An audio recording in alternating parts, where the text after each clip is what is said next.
Bom, tudo bem. Vamos avaliar agora, então, para algum exemplo bem mais simples. Vamos considerar agora que a gente tem um problema de difusão de calor. A gente tem uma barra, eu conheço a temperatura de um lado da barra e eu conheço a temperatura de outro lado da barra. E eu quero saber o perfil de temperatura dessa barra, para conseguir saber se eu botar a mão em algum lugar da barra, minha mão vai queimar ou não. Esse é um problema bem simples, né, de transferência de calor, difusão pura, condução, né, no caso, onde a gente vai conhecer a condutividade térmica, né, esse K, e a gente conhece a temperatura de cada extremidade do domínio. O nosso domínio, portanto, ele vai ser esse aqui. Né? Então, a gente vai ter, de um lado, uma temperatura numa face A, que vai ser 60 graus Celsius. De outro lado, vai ter uma temperatura de 300 graus Celsius. E elas vão estar em contato com uma barra de 0,8 metros, onde eu conheço também a área da seção transversal, que está aqui definida também como 1,5 vezes 10 elevado a menos 2 metro quadrado. Tá? Então, os coeficientes são conhecidos, a gente vai poder substituir isso numericamente. Tudo aqui é conhecido para o nosso problema, só resta saber o resultado. Como que a gente vai fazer isso? Né? O primeiro passo é discretizar. A gente tem uma barrinha aqui, que é uma barra contínua, uma geometria física. Para resolver no computador, a gente tem que pegar e criar uma malha do nosso problema. Né? Vamos fazer uma malha unidimensional. Depois, se vocês quiserem, vocês podem tentar fazer isso num software de CFD, tentar replicar o programa, seria bem interessante. Mas vamos fazer na mão por agora, por enquanto. A ideia, né, é pegar essa barra de 0,8 metros e discretizar. Para isso, a gente vai fazer 6 centroides aqui, 6 células, que vão separar nosso domínio com uma discretização uniforme de ΔX 0,1334 aqui, né? Repara, né, que separando os centroides internos ao domínio, existe de fato esse tamanho ΔX. Mas separando os centroides da extremidade do contorno, o tamanho é ΔX sobre 2. Tá? Detalhezinho que vai ser importante quando a gente começar a resolver o problema. Antes de falar de número, falar qualquer coisa, tem que discretizar a equação. E esse processo, né, ele é análogo. A gente pode, para fixar, vamos fazer aqui junto de novo para a gente poder manter esse passo a passo. A nossa ideia aqui vai ser o quê? Vai ser pegar a equação de condução de calor, esse domínio aqui. Deixa eu desenhar aqui o domínio também.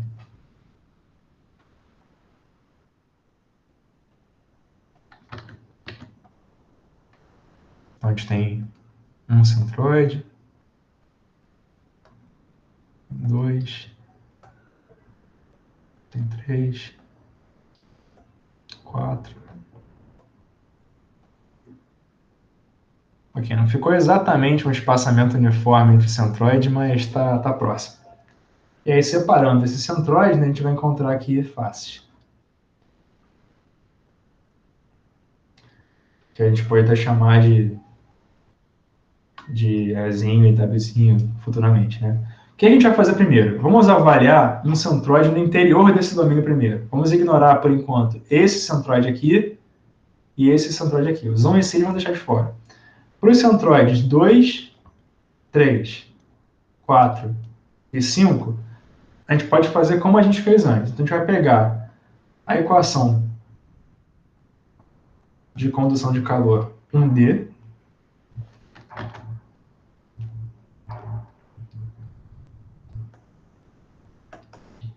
vamos integrar num volume de controle,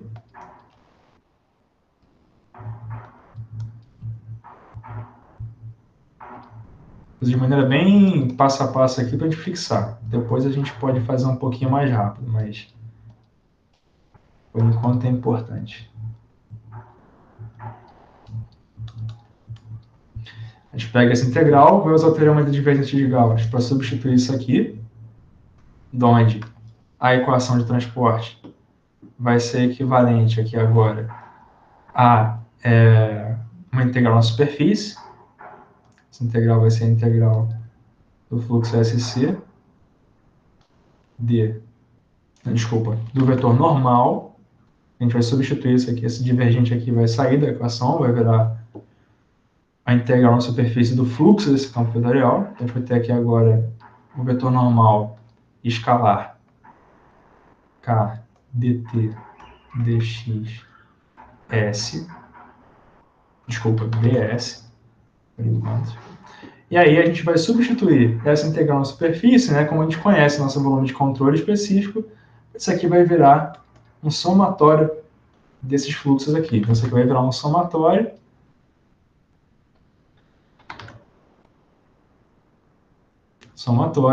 de n escalar k dt dx vezes a área.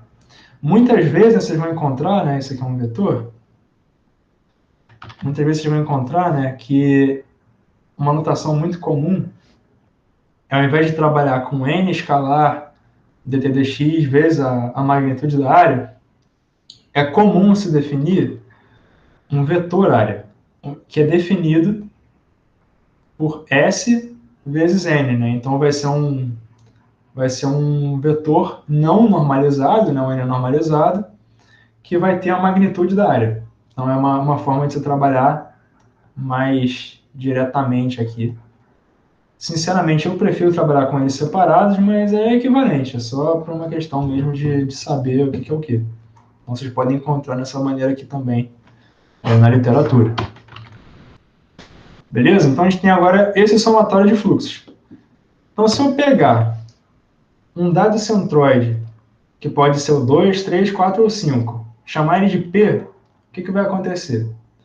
Eu vou ter aqui uma face, né, que delimita esse centroide, vou ter um centroide vizinho aqui do lado, e vou ter outro centroide vizinho aqui do outro lado. Esse centroide vizinho aqui vai ser chamado de W, esse aqui vai ser chamado de E, e separando eles a gente tem a face Wzinha e a face Ezinha. Então esse aqui vai ser o domínio que a gente vai avaliar para esse caso. Como a gente sabe, né, a gente está baseando-se que o somatório de fluxos vai ser igual a zero, né, porque a nossa equação ela tinha essa forma, a gente sabe que esse termo aqui é igual a zero, logo, então, a nossa equação é somatório de n escalar k dtzão dx s igual a zero, para todas as faces do nosso domínio. Aqui temos duas, né? Então, o que a gente tem? A gente tem Wzinho e tem Ezão. Vamos avaliar primeiro Ezão aqui, né? Então, o que a gente tem? A gente tem que a normal está na mesma direção desse fluxo aqui. Então, uma vez, né, que a temperatura a gente assume que está mudando. Então, isso aqui vai estar positivo. Então, a gente tem que K, S, isso aqui é ortogonal, né? Então, o produto escalar disso aqui vai dar 1. Ks dt dx avaliado na face Ezinho menos. Por que vai ser menos agora? Porque agora o fluxo está na direção contrária. Então a gente tem agora que o produto escalar, ao invés de dar 1, vai dar menos 1. Então agora a gente tem menos Ks dt dx avaliado em Wzinho. Isso aqui tem que ser zero. Esse é o nosso balanço para esse centroide. Então agora a única coisa que resta é o quê? Interpolar K e S para as faces e pegar essa derivada aqui, que está avaliada numa face, e discretizar ela com base em alguma interpolação, né, usando o valor de centroide. Então, para fazer isso aqui, né, o que eu vou fazer? A mesma coisa que a gente fez no outro caso. Então, como K e S é constante no nosso problema, K e S não vai ter nenhuma diferença. Eu posso usar o valor constante mesmo, não tem nenhuma interpolação a ser feita. Já para a derivada, né, a gente pode usar diferenças centradas, né, que seria que dt dx, para o nosso caso, que é uniforme, vai ser equivalente a... Equivalente não, né, aproximado por no caso da face Ezinho, que está aqui na direita, vai ser T Ezão menos T Pzão, então vai ser T E maiúsculo menos TP dividido por 2. Isso aqui é uma maneira de aproximar essa derivada. E, analogamente, a gente pode fazer a mesma coisa para o caso da outra derivada. Então, dessa maneira aqui, a gente chega nessa expressão aqui como está descrita no nosso problema, tá? Então, a gente fez aqui o passo a passo entre esses dois termos, só para a gente poder fixar isso bem. E essa é a nosso balanço aqui, nossa equação algébrica já, né? Porque se reparar, é o mesmo caso de antes. Eu preciso apenas agora reorganizar essa equação para botar em evidência TP em função de Tezão e TWzão. Fazendo isso, né, que é algo relativamente simples, a gente fica com uma equação nessa característica aqui para um centroide 2, 3, 4 ou 5, né? Para o centroide no interior do domínio. Falta agora avaliar 1 e 6. Tá? É importante a gente enfatizar isso. Mas agora a maior parte da nossa matriz está computada. Então, olha, o que vai acontecer? Essa equação para o centroide 1 e 6, ela vai ser feita na mesma lógica. Mas agora, o que vai acontecer? Vai acontecer que ao invés de eu usar interpolações com base no centroide vizinho, na face, eu vou conhecer o valor da face, que é uma condição de valor fixo. Então, o que eu posso fazer aqui? Deixa eu fechar essa página aqui. Abrir agora uma nova. Vamos agora avaliar um centroide no contorno. No contorno não, né? Vizinho ao contorno, porque não está exatamente sobre o contorno. Importante fazer essa distinção. A gente tem aqui um centroide que eu vou chamar de E. Esse aqui é o nosso centroide P. E vamos considerar que esse caso aqui está na esquerda e o nosso contorno é o contorno A. Então aqui a gente está no contorno A do nosso domínio. Vamos lembrar que a gente conhece o valor da temperatura em A. A temperatura em A é 60 graus. O valor não importa muito agora, mas o que é importante saber é que a gente conhece o valor nessa face. Então o que eu vou fazer, né? Note que o balanço aqui vai ser um pouco diferente, porque eu não estou realmente querendo saber qual que é o fluxo que está vindo aqui na... Não vou poder calcular esse fluxo da mesma maneira que eu fiz antes, porque eu não tenho um centroide aqui desse lado. Em diferenças finitas, por exemplo, a gente até vê alguma metodologia desse tipo, né? A gente cria um nó fictício que a gente resolve.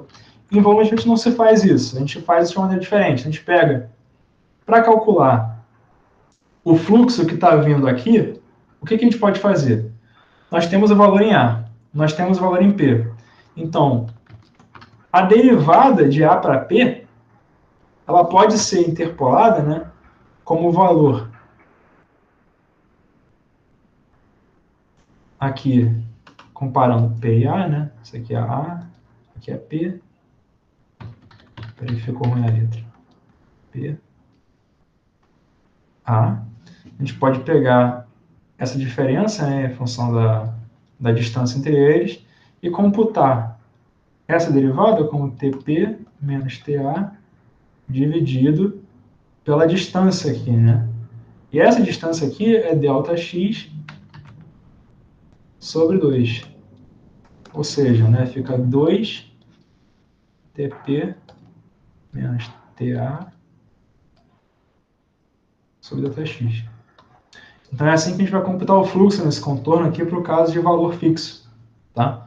Então repara que a gente conhecendo esse valor, não vai ter que criar nenhuma fictícia, não vai ter nenhuma dificuldade desse tipo, é só tomar cuidado aqui com a distância, né?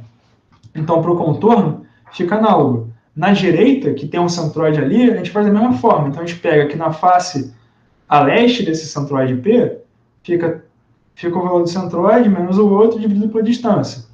E já no caso do contorno, a gente vai ter que o valor vai ser computado pelo valor no centroide menos o valor do contorno dividido pela distância do centroide à face do contorno. Nenhuma dificuldade, não tem nenhum mistério. É realmente só tomar cuidado com essa questão da distância e saber do tipo de condição.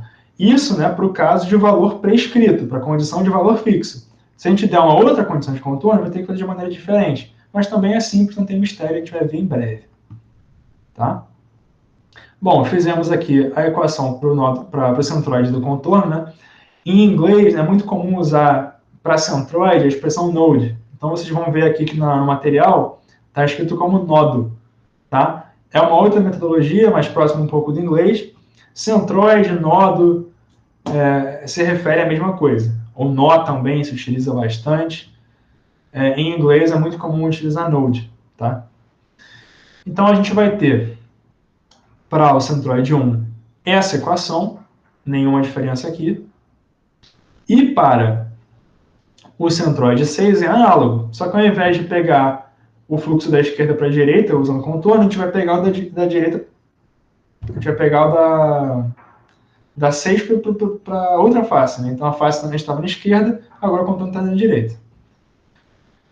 E é muito análogo, não tem nenhuma diferença aqui do 1 para o 6. Então eu vou passar um pouquinho mais rápido, mas se tiver alguma dúvida eu posso fazer no 1 também, não tem problema. E aí agora que vai vir o pulo do gato, né? Que agora é a parte que a gente resolve mesmo o problema, né? Eu vou fazer isso aqui de maneira um pouco mais ilustrativa para a gente poder fixar. O que eu tenho, né? Eu tenho uma equação para os nós 2, 3, 4 e 5. Tem uma para o nó 1 e outra para o nó 6. Então repara, né? Que eu tenho 6 equações. Até aí tudo bem? Eu vou ter uma equação para o nó 1, nó 2, por aí vai. Para cada nó eu tenho uma. E repare, né, que os coeficientes associados ao nó 1 vão estar na diagonal da linha dele. Porque eu vou ter aqui uma coisa desse tipo aqui. Eu vou ter uma coisa do tipo AP, φP, né, no nosso caso é T, é igual a W, φW, mais AE, φE. Então, para o caso do centroide 2, que é o primeiro centroide que a gente pode aplicar essa equação, eu vou ter um equivalente a um A2 aqui, φ2, é igual a, vou chamar isso aqui de A1 linha, só para diferenciar do A1 que vai aparecer depois, φ1 mais A3 linha, φ2. Faz sentido, né? E eu vou ter isso assim por diante, até o A2, até o A5, φ5 é igual ao A4 linha, φ4 mais A6 linha, φ6. Isso vai formar uma matriz. E essa matriz, né, ela vai ter uma seguinte topologia, por assim dizer. Ela vai ter um formato aqui bem diagonal dominante. Então, onde estiver bolinha aqui, eu vou chamar de... vai ser um valor, né? Tem uma bolinha aqui. Vai ter uma bolinha aqui. No nosso caso, vai ser uma matriz tridiagonal, né? Reparem nisso. Aqui é 0, aqui é 0, 0, 0, 0, 0, 0. E aí vai propagar uma diagonal aqui com valores não nulos no interior do domínio com 3 valores, né? A nossa matriz aqui vai ser um caso de uma matriz tridiagonal. Opa. Aqui seria nosso formato da nossa matriz. Assim por diante, né, até a gente chegar no... Vou botar só mais 2 linhas, vamos fazer logo. Só porque essa não é muito grande. Essa aqui é o formato da nossa matriz, né? A gente fica com essa seguinte cara aqui. Repara, né, que no contorno é um pouco diferente. A gente tem um formato, né, que vai ter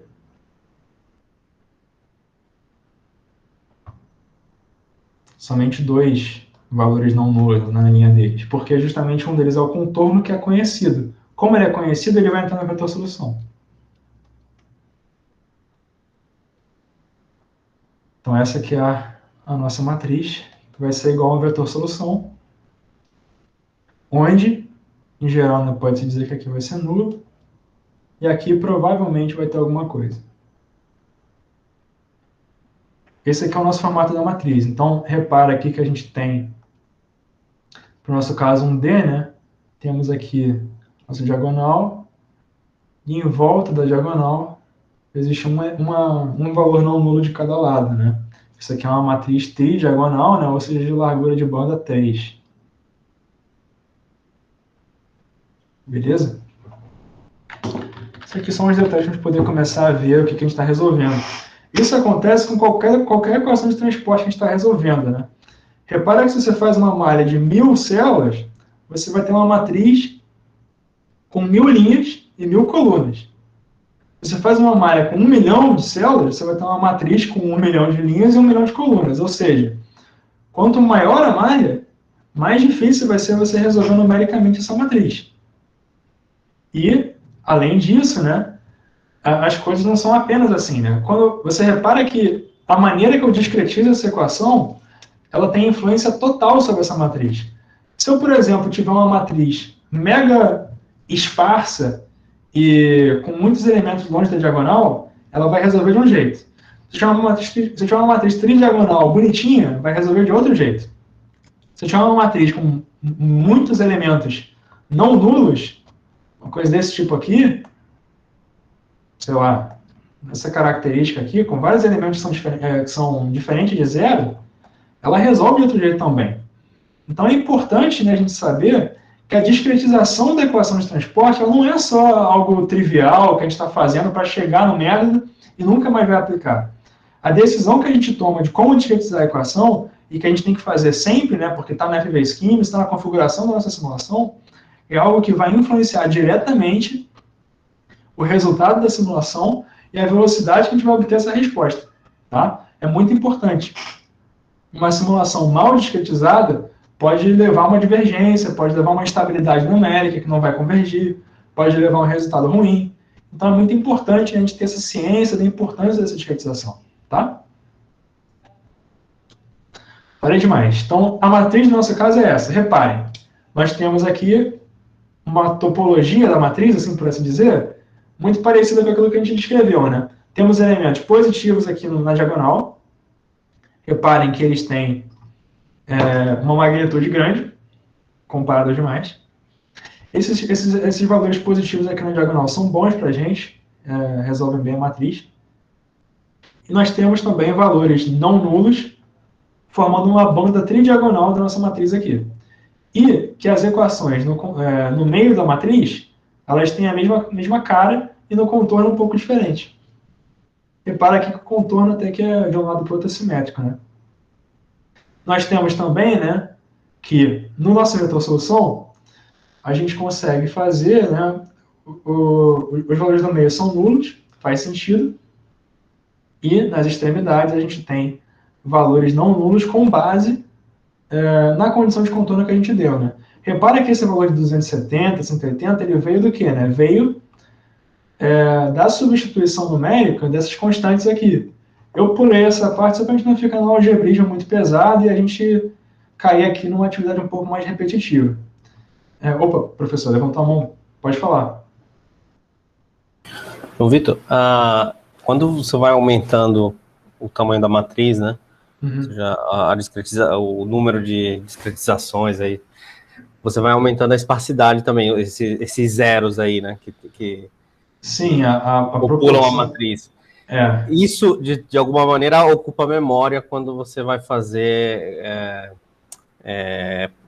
que o computador tem que armazenar isso, né? Sim. O OpenInfo, ele armazena tudo, inclusive os zeros, ou você pega, ele usa apenas as diagonais, a matriz diagonal? Não. O OpenInfo, ele tem uma... O OpenInfo tem uma implementação bem complexa quanto a matrizes, né? Ele trabalha de uma maneira já prevendo que a matriz é esparsa, de maneira geral. Isso é bom e ruim, né? Porque quando a matriz é esparsa, isso é muito bom. Mas para certos problemas, né, que a gente pode até ver ao longo desse módulo, que a matriz não é esparsa, às vezes isso traz uma ou outra peculiaridade, mas em geral ele trabalha com matrizes esparsas para acelerar a simulação, né? Porque senão o gasto de memória seria muito maior. Beleza, e dependendo da geometria do problema, você vai ter outras diagonais ali, né? Sim, sim. E também se você está usando um método de discretização diferente, de terceira ordem, por exemplo, a banda vai mudar, vai aparecer mais um aqui. Então, assim, o OpenFOL é bem flexível a isso, mas ele trabalha geralmente prevendo que a matriz é esparsa. Beleza. Ok. Então, resolvendo a matriz, né, numericamente ou através de qualquer metodologia que a gente queira usar, no nosso caso aqui a gente poderia até resolver essa manualmente, né, mas para uma aplicação de CFD é sempre com algum algoritmo, método numérico. A gente consegue o campo de temperatura, né, porque a gente tem um vetor solução aqui, tem a matriz montada, resolvendo isso aqui, chegamos em T1, T2, T3, T4, T5, T6. Se a gente observar, né, a gente tem esses valores. Como que a gente pode comparar esses valores? Nesse caso é um caso muito simples, tem solução analítica, né? Então, essa solução analítica é feita para uma integração, a gente vai integrar isso aqui em x, a gente consegue pegar essa derivada de fora e deixá-la de lado, vai aparecer uma constante de um outro lado. Integrando isso novamente, a gente vai ficar com um perfil que é linear, que faz todo sentido. Substituindo a condição de contorno, a gente vai conseguir achar os coeficientes e chegamos nesse perfil linear, né? E vemos que para esse caso, né, tem uma malha de 6 elementos, que é muito pouco, muita pouca célula, uma malha extremamente pequena, consegue resolver muito bem, né? O caso é linear, bem tranquilinho.